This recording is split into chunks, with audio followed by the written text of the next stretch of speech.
Hello বন্ধুগণ, কেমন আছেন সবাই? আশা করতেছি সবাই অনেক ভালো আছেন। আমিও অনেক ভালো আছি। আমি আজকে আপনাদের সামনে চলে এসেছি নতুন আরো একটি ভিডিও নিয়ে। আজকে আমি আপনাদের দেখাবো কিভাবে আপনারা পেওনিয়রের মাধ্যমে একটি মাস্টার কার্ড অর্ডার করতে পারেন। তো পেওনিয়রের মাধ্যমে মাস্টার কার্ড অর্ডার করার জন্য আপনার যে পেওনিয়র অ্যাকাউন্টটি রয়েছে সেই অ্যাকাউন্টে মার্কেট প্লেসগুলো থেকে ডলার ট্রান্সফার হইতে হবে $100। তো $100 পর্যন্ত আপনার ট্রান্সফার করার পরবর্তীতে আপনি এই মাস্টার কার্ডটি অর্ডার করার জন্য অ্যাভেলেবল হবেন। তো আপনারা দেখতে পাচ্ছেন এখানে আমার পেওনিয়র অ্যাকাউন্টটি, সেই অ্যাকাউন্টের মধ্যে আমি ফাইবার থেকে বেশ কয়েকটা ট্রানজেকশন করেছি। তো সেই টাকাগুলো আবার ডলারগুলো আমি আবার আমার ইসলামী ব্যাংক অ্যাকাউন্টের মাধ্যমে উঠিয়ে নিয়েছি। তো যাই হোক, এখন আমি কি করব, আমি একটি মাস্টার কার্ড অর্ডার করব। তো মাস্টার কার্ড রয়েছে দুই ধরনের, আমি আপনাদের প্র্যাকটিক্যালি দেখাই। তো মাস্টার কার্ড অর্ডার করার জন্য আপনারা আপনাদের অ্যাকাউন্টে আসার পরে এখানে নিচের দিকে দেখুন, এই যে এই পাশে লেখা রয়েছে ব্যাংকস অ্যান্ড কার্ডস, এইখানে একটা ক্লিক দিব। এইখানে ক্লিক দেওয়ার পরে এইখানে রয়েছে দেখুন পেওনিয়র কার্ডস নামে একটা অপশন রয়েছে, এখানে একটা ক্লিক দেব। এইখানে ক্লিক দেওয়ার পরে দেখুন এখানে অর্ডার নাও একটা অপশন চলে আসছে। তো আমি এখানে অর্ডার নাওতে ক্লিক দেওয়ার পরে আমার এরকম অপশন চলে আসছে। আপনাদের কিন্তু এরকম অপশন আসবে না, যাদের $100 ট্রান্সফার করা নাই তাদের কিন্তু এরকম অপশন আসবে না।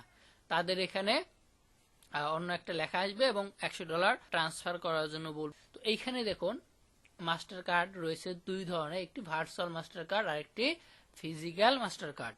তো ভার্চুয়াল মাস্টার কার্ডটা নিলে যাদের ভার্চুয়াল মাস্টার কার্ড প্রয়োজন তারা ভার্চুয়াল মাস্টার কার্ড নেবেন, আর যাদের ফিজিক্যাল মাস্টার কার্ড প্রয়োজন তারা ফিজিক্যাল কার্ডটি নেবেন।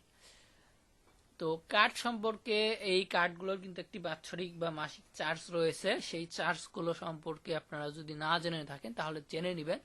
এইটা সম্পর্কে আমার আপাতত ভিডিও তৈরি করা নেই, পরবর্তীতে হয়তো এই কার্ডের যে চার্জ সম্পর্কে একটি ভিডিও আমি পাবলিশ করব।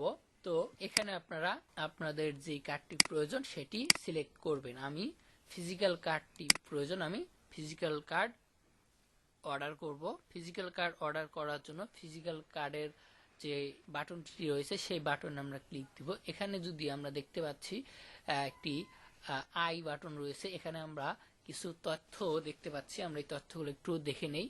আচ্ছা, এখানে এই কার্ডগুলোতে আপনারা কি কি করতে পারবেন সেই সম্পর্কে বলা রয়েছে এবং আপনি একটা কারেন্সিতে একটি মাত্রই কার্ড ব্যবহার করতে পারবেন, অর্থাৎ আপনি ইউএসডি, ইউরো বা জিবিপি যে কোনো কারেন্সির আপনি একটি কারেন্সিতে একটি মাত্র কার্ড ব্যবহার করতে পারবেন। আপনি একই কারেন্সিতে একাধিক কার্ড ব্যবহার করতে পারবেন না। যেমন ধরুন যে ইউএসডি তে আপনি কি করলেন, ভার্চুয়াল কার্ড অর্ডার করলেন, কিছুদিন পরে আপনি ওই ইউএসডি তে আবার ফিজিক্যাল কার্ড অর্ডার করলেন, এটা হবে না। আপনি যে কোনো একটি কার্ড একটি কারেন্সিতে ব্যবহার করতে হবে। যাই হোক, তো এখানে আরো কিছু ইনফরমেশন রয়েছে, এই বিষয়গুলো আপনাদের যদি প্রয়োজন হয় তাহলে দেখে নেবেন। এবং আপনাদের এখানে ভালোভাবে বলা রয়েছে যে আপনাদের যে অ্যাড্রেসটি রয়েছে সেটি কোনোভাবে মিস্টেক করবেন না, খুব ভালোভাবে দেওয়ার চেষ্টা করবেন, এগুলো বলা রয়েছে। যাই হোক, আমি এখন ফিজিক্যাল কার্ড যে অপশনটি রয়েছে, বাটনটি রয়েছে, সেখানে ক্লিক করে বা সিলেক্ট করে আমি নেক্সট বাটনে ক্লিক করব। দেন এখানে যে অপশনটি রয়েছে যে এখানে থেকে কার্ড টাইপ, অর্থাৎ এখান থেকে এডিট করতে পারবেন। আপনি ফিজিক্যাল কার্ড বা অন্য কোনো কার্ড যদি নিতে চান, অর্থাৎ ফিজিক্যাল কার্ড বা ভার্চুয়াল কার্ড যদি পরিবর্তন করতে চান, এখান থেকে এডিট বাটনে ক্লিক করে পরিবর্তন করতে পারবেন। দেন এখানে ফিজিক্যাল কার্ড আপনি কোন কার্ডটি নিতে চাচ্ছেন সেটি কিন্তু এখানে উল্লেখ রয়েছে। দেন এখান থেকে আপনাকে সিলেক্ট করতে হবে আপনি ইউএসডি কার্ড নেবেন নাকি ইউরো কার্ড নেবেন নাকি জিবিপি কার্ড নেবেন। আমি এখান থেকে ইউএসডি কার্ড নেব, আমি ইউএসডি তে সিলেক্ট করলাম। দেন এখান থেকে নেক্সট বাটনে আমি ক্লিক করব। নেক্সট বাটনে ক্লিক করার পরে এখানে ফিজিক্যাল কার্ড, ইউএসডি কার্ড আমি কি সিলেক্ট করেছি সেটি এখানে দেখাচ্ছে। দেন এখানে কিছু ইনফরমেশনের কথা বলা রয়েছে, আমি এই কার্ডটি কিভাবে কোথায় কোথায় ইউজ করতে পারবো সেই বিষয়গুলো বলা রয়েছে। দেন এখান থেকে আপনাদের কান্ট্রি সিলেক্ট করতে বলতেছে, আমাদের কান্ট্রি এখানে সিলেক্ট করে নেবেন যদি আপনাদের কান্ট্রি এখানে সঠিকটা না দেখায়। আমি বাংলাদেশে রয়েছি, এখানে কিন্তু আমার বাংলাদেশের কান্ট্রিটা দেখাচ্ছে। যদি আপনাদের ভুল কান্ট্রি দেখায় তো আপনি এখান থেকে যে কান্ট্রিতে রয়েছেন সেই কান্ট্রি সিলেক্ট করে দিবেন। যাই হোক, দেন এখান থেকে যে কাজটি করবেন, এখানে আপনাদের অ্যাড্রেসটা দিবেন। এখানে এখন আপনারা কোন অ্যাড্রেসটি দিবেন, এখানে আপনারা আপনাদের যে স্থানে অবস্থান করতেছেন সেই স্থানের ঠিকানাটি দিবেন। আপনার গ্রামের বাড়ির ঠিকানাও দিতে পারেন, কিংবা আপনি বর্তমানে যেই এলাকাতে রয়েছেন সেই এলাকার ঠিকানাটাও দিতে পারেন। তো আমি এখানে আমার যে ঠিকানাটা রয়েছে ঝিকিরা, উল্লাপাড়া, সিরাজগঞ্জ, দেন এটি হচ্ছে যে আমার মেইন অ্যাড্রেস। তারপরে যে অ্যাড্রেসটি রয়েছে এইখানে একটা বিষয় দেখুন, আমি এখানে আমার পাড়ার নাম দিয়েছি, দেন এখানে এলাকার নাম দিয়েছি, থানার নাম দিয়েছি, জেলার নাম দিয়েছি। এইটার পাশে আপনি আপনার মোবাইল নাম্বারটা দিয়ে দিবেন। আচ্ছা, একটা বিষয় এখানে খেয়াল করুন, এখানে কিন্তু 40 ডিজিটের বেশি এখানে নিচ্ছে না, অর্থাৎ 40টা সংখ্যার বেশি এখানে নিবে না। তো আমি এখানে যে কাজটি করব, এখানে আমি কিছু অংশ কেটে দিব। এখান থেকে আমি সিরাজগঞ্জ অপশনটা, মানে আমার জেলার যে নামটা সেটি কেটে দিলাম। তো এইখানে আমি বাকি অংশ রেখে দিয়েছি। তো আমার কিন্তু মেইন অ্যাড্রেসটা কিন্তু এইটা।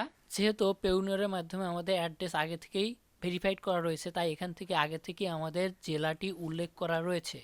দেন এখানে পোস্টাল কোড রয়েছে, এই কোডটাই মেইন।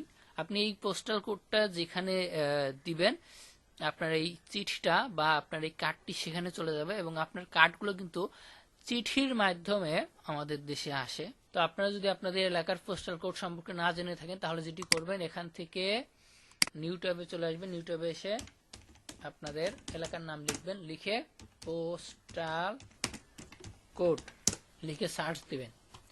দেখুন এই যে এখানে পোস্টাল কোডগুলো দেওয়া রয়েছে।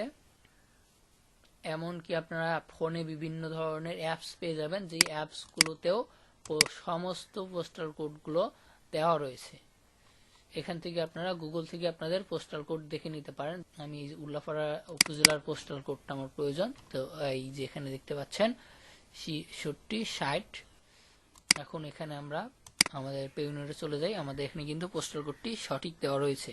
এখন এখান থেকে আমি নেক্সট বাটনে ক্লিক করব। তো এখান থেকে আপনারা আপনাদের সম্পূর্ণ ডিটেলসটি ভালো করে দেখে নেবেন যে সঠিক রয়েছে কিনা।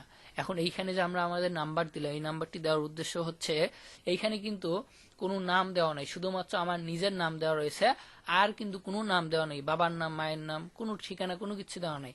শুধুমাত্র আমার নিজের নাম দিয়ে আমাকে খুঁজে পাওয়া কিন্তু একটু কঠিন হবে। এই কারণে যে পোস্ট মাস্টারগুলো থাকে, তারা এই চিঠিগুলো বাড়িতে বাড়িতে যে দিতে পারে না। তো সেই ক্ষেত্রে আমাদের নিজেদের পোস্ট অফিসে যে খোঁজ নিতে হয় যে আমাদের নামে কোনো চিঠি আসছে কিনা। তো এর মধ্যে যদি আপনারা এইখানে আপনাদের ফোন নাম্বারটি উল্লেখ করে দেন, তাহলে তারা কিন্তু আপনাকে অফিস থেকেই কল দিতে পারবে। তো যাই হোক, আমি আমার নাম্বার দিলাম, নাম্বার দিয়ে এখান থেকে এখন আমি যে কাজটি করব, আমি এখানে অর্ডার করে দেব। এখন এখানে একটা বিষয় দেখুন, এখানে আপনি যদি খুব দ্রুত এই কার্ডটি পেতে চান, হাতে পেতে চান, তাহলে আপনাকে $40 খরচ করতে হবে। সেখানে আপনার 5 থেকে 9 দিন সময় লাগবে। আর আরেকটি রয়েছে স্ট্যান্ডার্ড শিপিং ফ্রি, এইটা যদি আপনারা এইটার মাধ্যমে সিলেক্ট করেন, তাহলে আপনারা এই যে এখানে আজকে দেখুন, আমি আজকে অর্ডার করতেছি 23 তারিখ, ওরা এখানে বলতেছে আমি 15 ফেব্রুয়ারির মধ্যে এই কার্ডটি হাতে পাবো। তো এই 15 ফেব্রুয়ারির মধ্যে কবে পাবো এটা কিন্তু কোনো গ্যারান্টি নাই। তো যাই হোক, সাধারণত আমরা ফ্রি শিপিংয়েই অর্ডার করে থাকি। এখানে ফ্রি শিপিংয়ে অর্ডার করব, এখানে সিলেক্ট করা অবস্থায় অর্ডার, কার্ডে ক্লিক দিব, দেন প্রসেসিং হচ্ছে, আমার কার্ডটি অর্ডার হয়ে গেছে। এখন এখানে আমার সাকসেসফুল দেখাচ্ছে। দেন এখানে যে বিষয়টি বলা রয়েছে, আপনি এখানে যেহেতু কার্ডটি আজকে অর্ডার করলেন, এখন 2 থেকে 3 দিন সময় লাগবে আপনার এই কার্ডটি তারা তৈরি করতে। তো 2 থেকে 3 দিন পরে কার্ডটি তৈরি করার পরে তারা কি করবে, আমাদের দেশে ওই কার্ডটি পাঠিয়ে দিবে। তো বন্ধুরা, এই কার্ডটি যখন আমার হাতে আবার আসবে, তখন আমি হয়তো আবার সেই ভিডিও নিয়ে চলে আসবো আপনাদের সামনে। সেই কার্ডটি অ্যাক্টিভ করার জন্য, কার্ড কিভাবে অ্যাক্টিভ করতে হয় সেটি কিন্তু আপনাদের দেখতে হবে।